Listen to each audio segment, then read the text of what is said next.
రాష్ట్ర వ్యాప్తంగా వినాయక చవితి వేడుకలు అంగరంగ వైభవంగా సాగుతున్నాయి. హైదరాబాద్ లంగర్ హౌస్లోని శ్రీ సూర్య సమాజ్ అసోసియేషన్ ఆధ్వర్యంలో ఏర్పాటు చేసిన వినాయకుడు ప్రత్యేక ఆకర్షణగా నిలుస్తున్నాడు.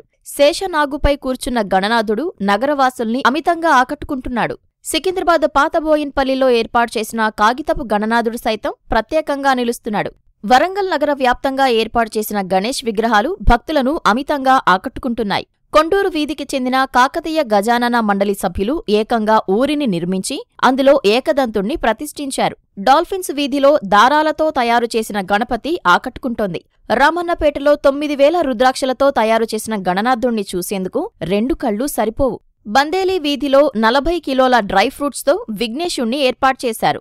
దాదాపు నెల రోజుల పాటు శ్రమించి తయారు చేసినట్లు నిర్వాహకులు చెబుతున్నారు. ధర్మారం మార్కెట్లో ఏర్పాటు చేసిన గణపతి భారీ వృక్షం కింద బొజ్జ గణపయ్య కూర్చున్నట్లుగా వినాయకుణ్ణి ప్రత్యేకంగా తీర్చిదిద్దారు. అడవిని పోలిన భారీ వృక్షాన్ని ఏర్పాటు చేశారు.